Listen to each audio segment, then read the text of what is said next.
Buenos días, hoy es lunes 6 de marzo de 2023. Esta es la primer columna de la nueva etapa de La Sartelli por el Mango. Vamos a estar tratando de salir todos los lunes a las 9 de la mañana y van a poder estar escuchando esta columna ya sea por Spotify, YouTube, mi página de Facebook o mi página web, La Línea de Sombra, y también en las diferentes páginas de Razón y Revolución. Tomamos esta decisión a los efectos de darle continuidad a lo que resultó ser un instrumento intelectual y político que nos parecía que valía la pena mantener. Así que acá estamos de vuelta, acá empezamos. Trataremos de hacer una columna todos los lunes, o sea 4 aproximadamente al mes, y el sábado o el domingo último del mes hacer un resumen en vivo por YouTube, de manera que allí los oyentes puedan interactuar en tiempo real y hacer comentarios, preguntas, proponer temas, aunque también pueden ir haciendo lo mismo en todos los lugares donde esté colgada la columna. Dicho esto, van a ir viendo cómo la columna se va a ir armando a medida que pasa el tiempo. Vamos a ir dándole más contenido, vamos a encontrar alguna forma que sea la más práctica y la mejor para lo que queremos hacer. Así que empezamos con una forma y probablemente esa forma vaya cambiando con el tiempo a medida que hagamos ensayo y error. Lo que escucharon al principio es el tema de Lara de Maurice Jarre, que es el leitmotiv, el tema central de la película de David Lean, Dr. Zhivago. Dr. Zhivago, como ustedes saben, es una película hecha sobre la base de la novela que se hizo famosa y célebre porque su autor era un gran escritor, muy controvertido, con un papel muy especial en la historia de la intelectualidad rusa, sobre todo entre la revolución y la muerte de Stalin. Autor es Boris Pasternak. Boris Pasternak tiene una mirada muy particular sobre Rusia y sobre su pasado y su presente y sobre qué es lo que hizo la revolución con Rusia. Lara es la protagonista de la película y de la novela, mejor dicho, el amor del protagonista, que es el Dr. Zhivago. El Dr. Zhivago es algo así como el pueblo ruso y Lara es Rusia, una prenda disputada por varios personajes y por el destino de Rusia que lleva al pobre Zhivago a desencontrarse cada 2x3 con Lara y a ser arrastrado por los vientos de la revolución. Prometo en algún momento hacer una columna dedicada a examinar desde el ángulo que yo me siento más capacitado, que es el historiográfico, tanto la obra de Pasternak como su obra cumbre, Dr. Zhivago. Vamos a ver en cada columna probablemente un tema distinto y vamos a ir tratando de adoptar esa costumbre. Y también en algún momento introduciremos otro tipo de recomendaciones del ámbito de lo cultural que vengan normalmente al caso, ¿no? Tiramos así para ir empezando y para ir generando, para ver qué se produce a partir de esto, algunas cositas nada más. Por empezar, van a darle no sé cuántos Oscars a una película horrenda, confusa, mediocre, sin ninguna actuación sobresaliente, esa que se llama algo así como todo el tiempo en todas partes o algo por el estilo. Un aburrimiento. No se lo van a dar probablemente a la película que se lo merece, que es Sin novedad en el frente, una nueva versión de la novela de Eric Marie Remarque, que como película es espectacular, realmente espectacular, con muy buenas actuaciones, una reconstrucción de época fantástica y una captura del espíritu de la novela muy fidedigno. Creo que no se lo van a dar porque no está el tiempo en el mundo occidental y cristiano para reivindicar y premiar obras de arte que están en contra de la guerra, muestran el absurdo de la guerra y el horror de la guerra. Estamos en momentos en que toda Europa y Estados Unidos es muy belicista en el supuesto en la supuesta defensa de las libertades occidentales y en particular de una nación oprimida como Ucrania. Bueno, ya hemos hablado mucho de Ucrania en esta columna, en la primera etapa, la larga primera etapa de esta columna. Volveremos sobre eso en algún otro momento. Pero no creo entonces que le den el Oscar a este magnífico film, Sin novedad en el frente, y probablemente tampoco se lo den a otro film, Los fantasmas de la isla, que no solamente es una alegoría notable, maravillosa, de cómo se produce una ruptura social. No voy a abundar más que eso, después en todo caso hablaremos en algún momento sobre Los fantasmas de la isla, ejemplificada o metaforizada a partir de una amistad que se rompe. No digo más, así no spoileo, como dicen los chicos ahora. Con dos actuaciones fantásticas, tres actuaciones fantásticas. Una de Colin Farrell, que es superlativa, y si no le dan el Oscar es porque, bueno, en este mundo la justicia no existe. Y otra, la de su segundo, cuyo nombre, como siempre me sucede, ahora no recuerdo, y de otro personaje, un jovencito que está allí, que tampoco les voy a adelantar demasiado, que también merecería tranquilamente el Oscar a Mejor Actor de Reparto. Así que recomiendo Sin novedad en el frente y Los fantasmas de la isla. También está Ellas hablan. Vamos a hablar de eso en otro momento. Dicho esto, y habiendo pasado chivos varios y un poco de aquí y otro poco de allá, vamos al tema que me interesaba tratar hoy. Creo que el tema de la columna, el título de la columna se puede sintetizar, se puede llamar en algo así como Más allá del derrumbe. ¿Cómo pensar más allá del derrumbe? Si uno observa, lo hemos discutido muchas veces, la situación actual en toda América Latina y en otras partes del mundo, pero sobre todo en América Latina, tiene que ver con la crisis fantástica del sistema político. Después de la década de los 70 se impone una serie de dictaduras, sobre todo en el tercer mundo, o de gobiernos no dictatoriales, pero sí, como se llamaban en esa época, gobiernos fuertes, como el de Margaret Thatcher y Ronald Reagan y otros. Y esa oleada, digamos, de preponderancia, de patoterismo burgués, más exaltado y más violento en algunos sectores del mundo, como América Latina, y más velado en otros, dio paso a la era de la democracia. Se puso de moda la discusión de la democracia en los años 80, 90, las transiciones a la democracia. Y es ese régimen político de salida de las dictaduras y de los gobiernos autoritarios el que está en cuestión hoy en toda América Latina. Y vamos a centrarnos allí porque otros escenarios son muy distintos. En general, una mirada europeísta muy básica habla del fin del mundo, de los tiempos líquidos, de la corrosión del carácter. Estoy citando así de memoria sociólogos como Richard Sennett o como Zygmunt Bauman. Suponen que lo que le pasa al mundo europeo, norteamericano y sus adyacencias es lo que le pasa al mundo.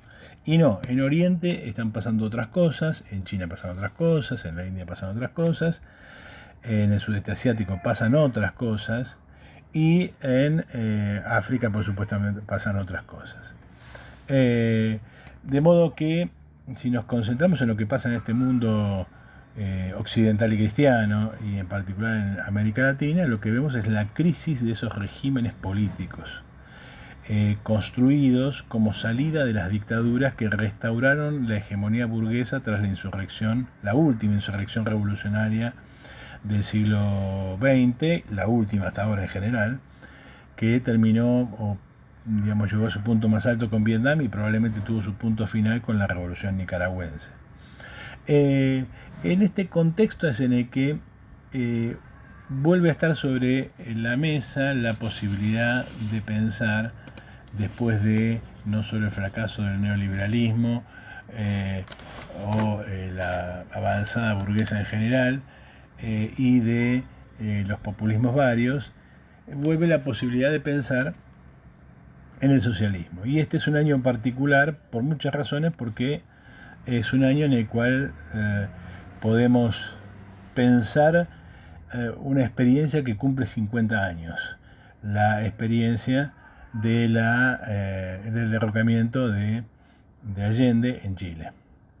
La experiencia de Salvador Allende es una experiencia para pensar, y inmediatamente a uno le viene a la cabeza la crítica de la izquierda según la cual pobre reformista creyó una serie de ingenuidades y le pagó con su vida. No solo la historia no es así, sino que la experiencia Allende es una experiencia que es necesaria pensar, porque esconde, o mejor dicho, es el emergente, si se quiere, mejor, la punta de un iceberg de un problema que la izquierda no ha enfrentado nunca seriamente. Empecemos por pensar en el socialismo. ¿Qué es el socialismo? ¿Qué es hacer el socialismo? Y primero que nada es construir una estructura social muy diferente de aquella en la que vivimos. Es decir, hay que desarmar toda una sociedad, el capitalismo, y construir otra. La magnitud de semejante experiencia es difícil de entender si uno no participa de algo parecido. Muchas veces vemos a tal o cual partido señalar, bueno, como se produjo la huelga en tal fábrica, hay un cambio de tendencia, y eso que define claramente que ha empezado una situación revolucionaria, y como nosotros somos el partido que está dirigiendo esa pequeña huelga en esa pequeña fábrica, somos la vanguardia del proceso. Y mucha gente lo cree, entre otras cosas, porque no ha visto fenómenos mucho mayores.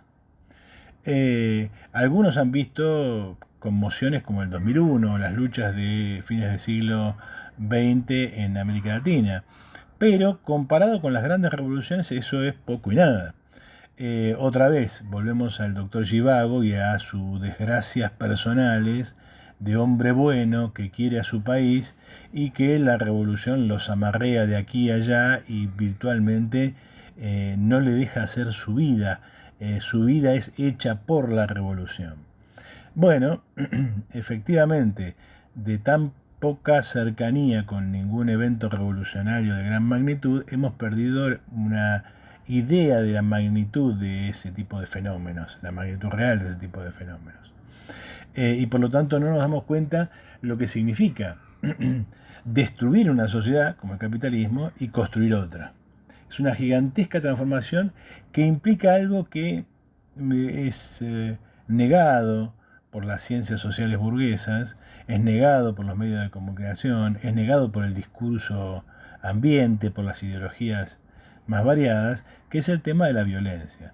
Una palabra de la que no hay que tenerle miedo, porque la transformación social, lamentablemente, es un proceso que normalmente, y hasta ahora tan normal que no se conoce excepción, implica violencia. ¿Por qué? Porque hay que destruir algo y construir otra cosa, y quienes forman parte del proceso que va a ser destruido, de las relaciones que van a ser destruidas, no quieren y por lo tanto resisten.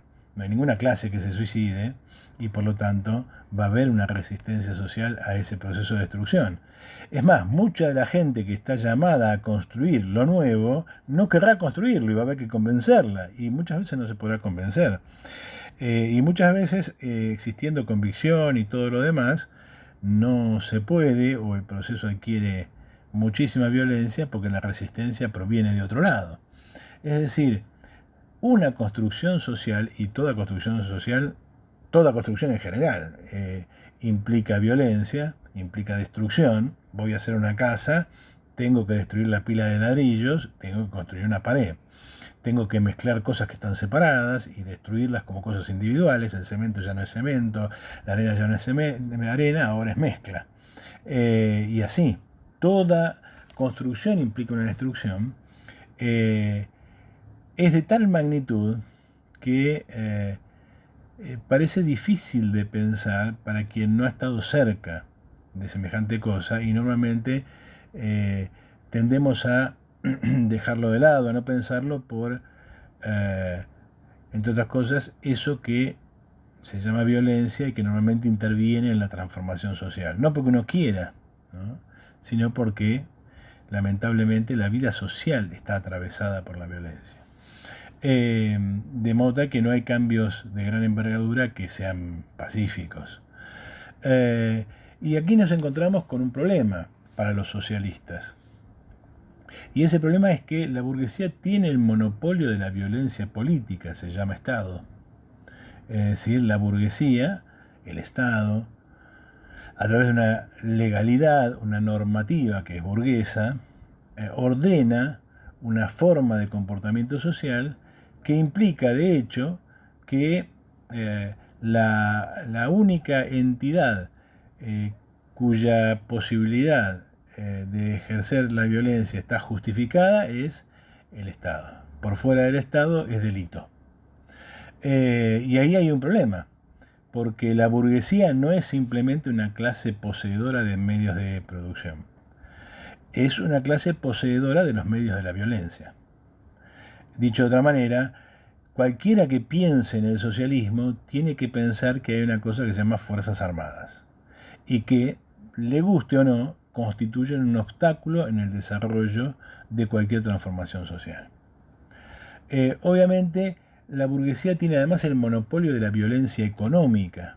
Es decir, no es simplemente que la burguesía puede pegar porque tiene un Estado, sino que además la burguesía puede desorganizar por completo la vida social, simplemente haciendo uso de su capacidad de dirigir el proceso económico, es decir, el proceso con el cual se reproduce la vida. De modo tal que un gobierno con pretensiones de transformación se va a encontrar con boicot sistemático, ni siquiera necesariamente concertado.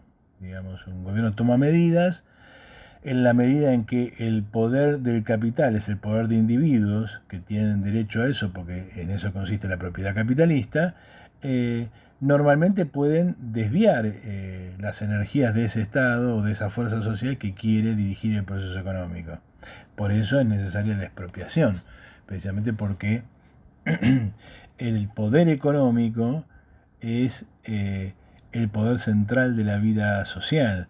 Y cuando la burguesía lo utiliza, cuando hace boicots, lockouts, cuando fuga divisas, cuando hace todas las cosas que justifica bajo la idea de defender su patrimonio, lo que nos encontramos con que un gobierno socialista, o un gobierno, si no socialista, por lo menos reformista, no puede actuar. No puede actuar porque se les desorganiza el país. Digamos, basta ver los vaivenes del dólar y los mecanismos especulativos.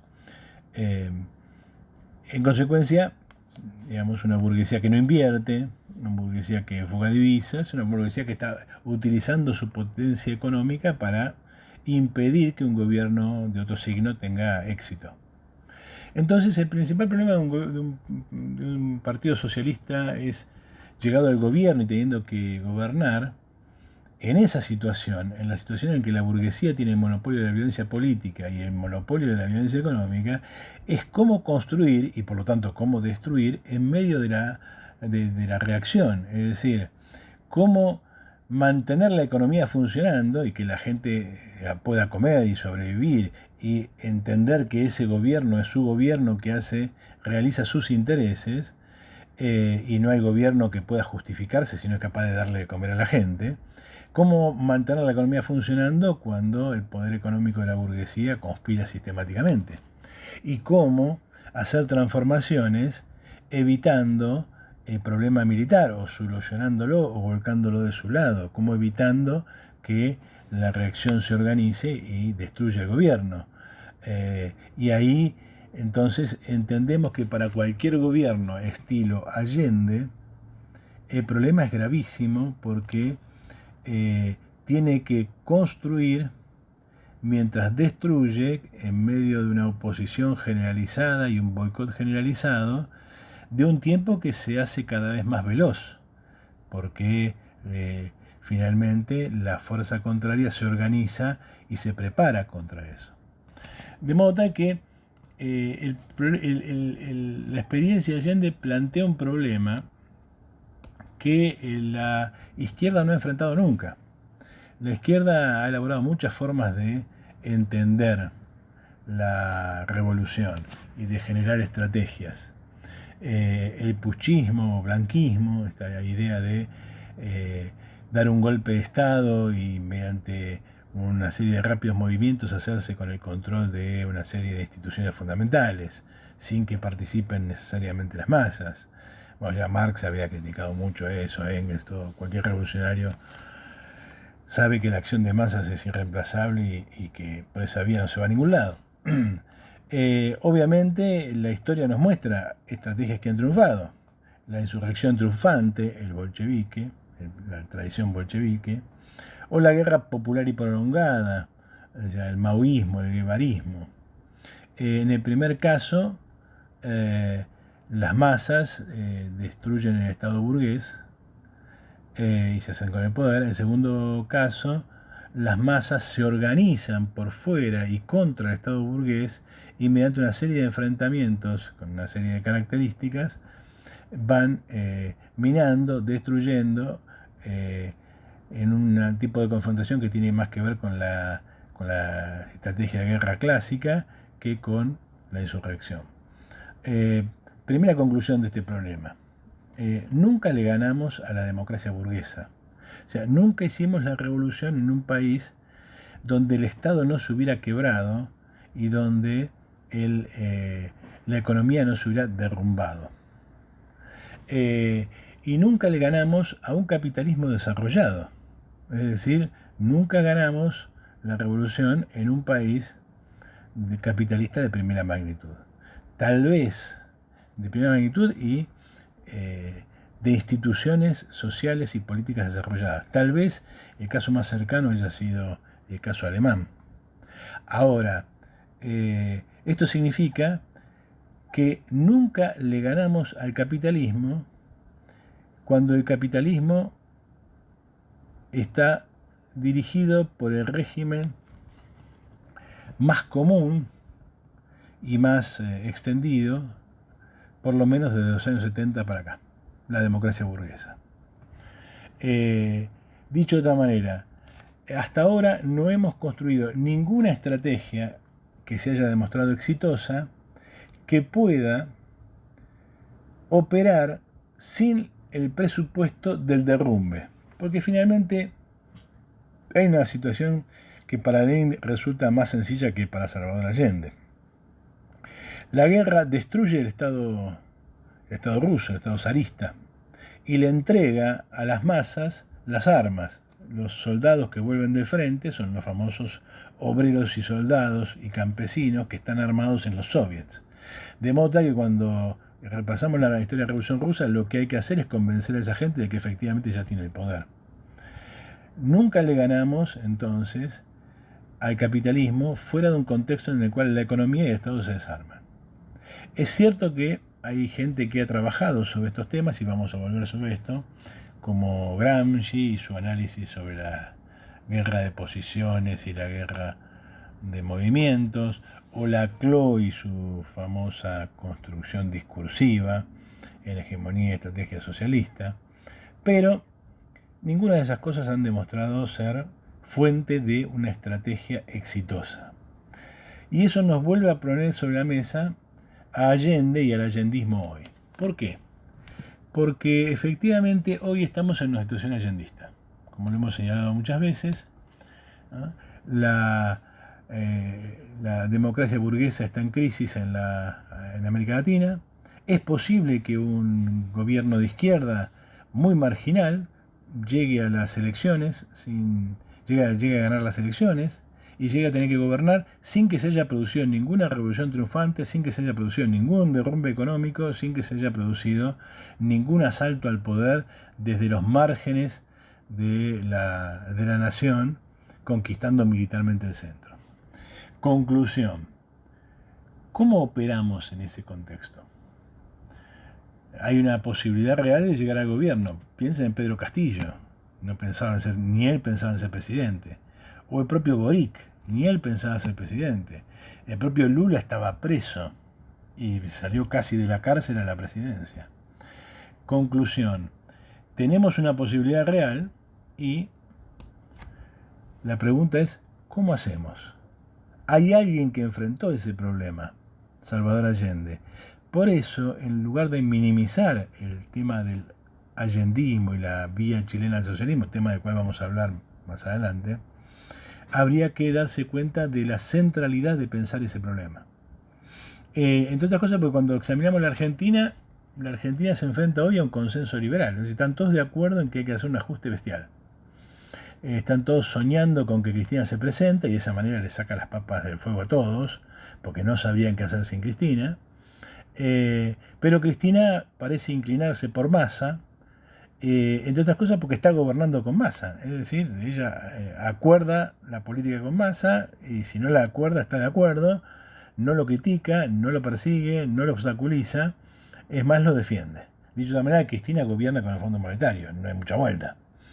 En ese contexto es el que se produce la descomposición de Frente de Todos y que aparece un actor muy importante que es el kirchnerismo no kirchnerista, o como yo dije en algún otro lado, los K no K. ¿Eso qué significa? Que hay un espacio vacante, porque todo el mundo está en el consenso liberal. Y ese espacio vacante que va de la reforma a la revolución, es decir, desde gobiernos que pretendan ser más reformistas, aunque sea, a perspectivas que se proponen revolucionarias, hay un espacio vacío allí, que no lo ocupa nadie. No lo ocupa el kirchnerismo porque no sabe qué hacer y no tendría con qué hacerlo, y acaba de fracasar, y no lo ocupa la izquierda que se autotitula revolucionaria porque, como ya hemos dicho muchas veces, se trata de una izquierda milenarista que si tomara el poder no sabría qué hacer con él. Entonces, la pregunta es cómo llenamos ese espacio vacante, porque es posible que tengamos que arreglarnos en medio de una situación muy parecida a la de Allende, una situación en la cual conquistemos el gobierno y no tengamos el poder, y nos enfrentemos a los obstáculos de la democracia burguesa y al monopolio de la violencia económica y política de la burguesía. La pregunta que vamos a hacer durante estas jornadas, a las que invitamos a todos, las jornadas Argentina 2050, es: aquellos que, reformistas o revolucionarios, pretenden encarar de nuevo la tarea de resolver la crisis, esta vez favorablemente a los trabajadores.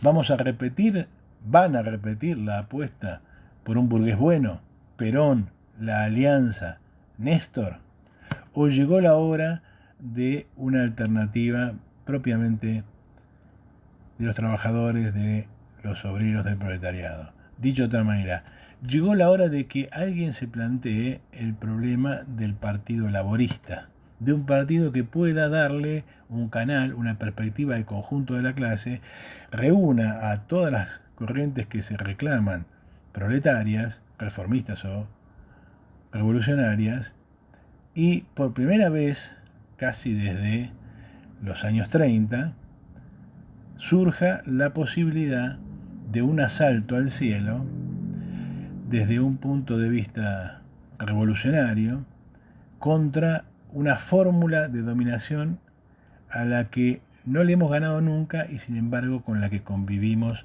todos los días desde hace por lo menos 100 años. la democracia burguesa.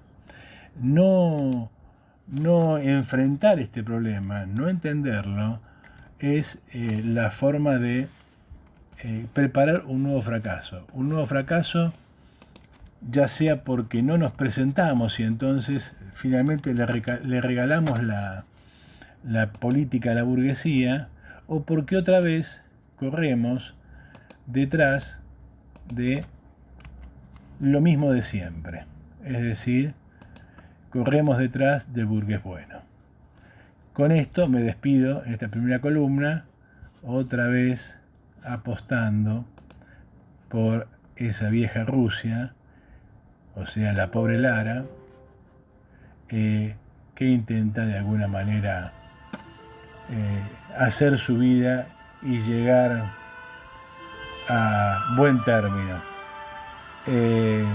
Nos vemos la semana que viene y ya saben, están invitados a las Jornadas Argentina 2050 en ATE. Empieza el jueves y termina el domingo. Va a haber muchos compañeros en varias mesas pensando en muchos temas. Nos vemos.